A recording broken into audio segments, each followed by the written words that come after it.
Have you ever had a travel experience that stopped you in your tracks? Not because of danger or disruption, but because something stirred so deeply in you that it felt like time stood still. For me, that moment happened in Barcelona. It was standing in the heart of La Sagrada Familia, sunlight spilling through the stained glass, the hush of awe surrounding me, and a sense of stillness I hadn't felt in years.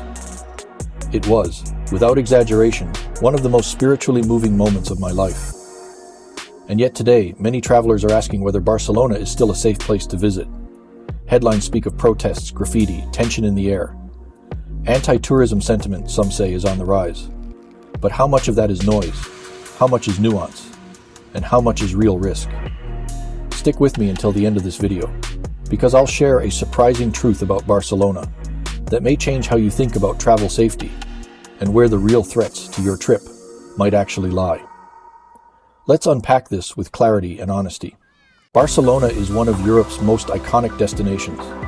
The architecture of Antoni Gaudí, the vibrant colors of the Boqueria market, the breeze along Barceloneta beach. It's a city that invites you in with open arms and holds your attention with relentless charm. But in recent months, Barcelona has found itself in the middle of a growing conversation. Is tourism still welcome here?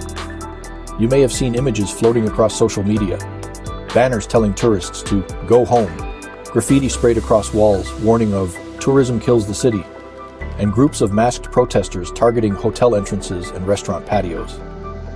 These images are jarring, and for travelers they raise understandable questions. Am I still wanted here? Is it safe? The reality is layered. Yes, there have been anti-tourism protests in Barcelona in 2024 and 2025, particularly during the summer months when tourist numbers spike. But here's what often gets lost in the noise. These protests are driven by a small, vocal segment of the population, not by the city at large, and certainly not by the hospitality industry, which remains deeply reliant on and grateful for tourism. To understand the anger, we need to understand the context. Barcelona is a city of 1.6 million residents. In 2023, it welcomed over 12 million tourists. That kind of volume can strain infrastructure, inflate housing prices, and transform once quiet neighborhoods into busy, sometimes chaotic zones. Some locals, especially younger Catalans struggling with rent or noise, have felt squeezed out of their own city.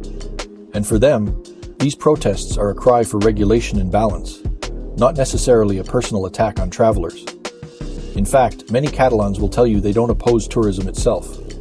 They oppose unregulated short-term rentals, uncontrolled hotel development, and policies that prioritize profit over people. The message isn't go home, it's travel responsibly. I've spoken to several residents of Barcelona, guides, cafe owners, hotel staff, and the common thread is this: tourists are still very much welcome, especially those who are curious, respectful, and interested in engaging with the real culture of Catalonia. The city doesn't resent visitors, it resents being overwhelmed. But that distinction rarely makes headlines.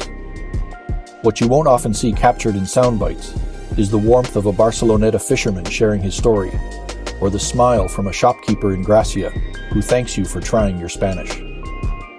Those quieter truths don't trend, but they're far more representative of the daily reality. So is there tension? Yes, in pockets. Is there danger? Very little, especially when viewed in perspective. Let's zoom out and take a look at what the world's major governments are actually saying. The United States Department of State currently assigns Spain a Level 2 travel advisory. Exercise increased caution. The reason? Petty crime, particularly pickpocketing in major urban areas like Barcelona and Madrid. There are no warnings about civil unrest or threats of violence related to protests. In fact, most demonstrations are peaceful and well-regulated. The advisory simply reminds travelers to be vigilant in crowded areas, especially tourist hotspots like Las Ramblas or public transportation. Global Affairs Canada advises Canadian travelers to exercise normal security precautions in Spain. They highlight the risk of petty theft, particularly in major tourist zones, and encourage awareness during demonstrations, which can occasionally disrupt transport or public services. There's no broad safety warning beyond what one would expect in any major city that draws millions of visitors. The UK's Foreign, Commonwealth and Development Office notes that large demonstrations, particularly those tied to Catalan independence, or social movements do occur in Barcelona. However, they are generally peaceful and well-policed. The advisory makes no mention of tourists being targeted, and certainly doesn't suggest that travelers avoid the city. It advises common-sense precautions: avoid large crowds, stay away from demonstrations if they arise, and stay informed through local media or authorities. From Australia, the Department of Foreign Affairs and Trade echoes similar advice. Exercise normal safety awareness, particularly in areas where demonstrations may occur. They note that protests can cause disruptions, but rarely present safety threats. Their advisory focuses more on street crime and petty theft. Again, very much in line with other global cities of similar size and popularity. When you stack these advisories together, the picture that emerges is clear. Barcelona is not considered unsafe by any major Western government. It is considered a major city with big city risks, mostly involving pickpocketing and the occasional disruption from a demonstration. That's a long way from don't go. So let's talk about those risks in more relatable terms.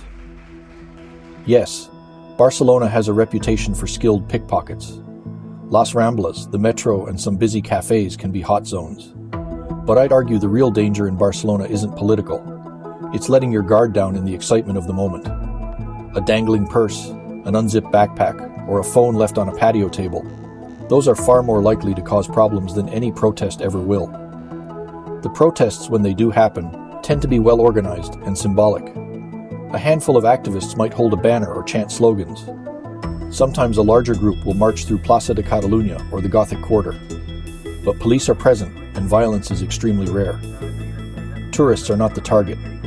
It's the policies, not the people, that are being challenged. And more often than not, these demonstrations pass quietly, and the city goes back to its normal rhythm. Tapas, laughter, the buzz of scooters echoing through narrow lanes.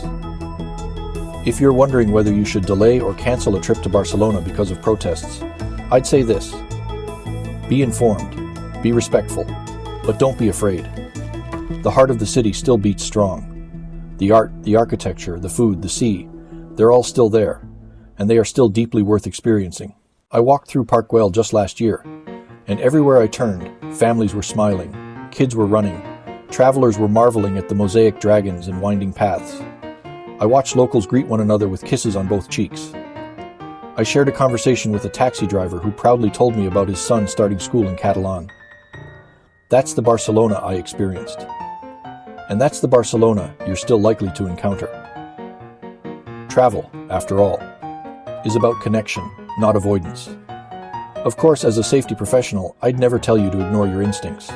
Stay aware. Check your government's advisory before you go. Register your trip if your country offers that option. Avoid protests, and if one does occur nearby, calmly walk the other way. Use hotel safes, watch your belongings in crowded spaces, and don't leave your drink unattended in a bar. These are not extraordinary precautions, they're just good travel habits. But what I will say, with confidence and experience behind me, is that Barcelona is not the boiling pot of hostility that some headlines suggest.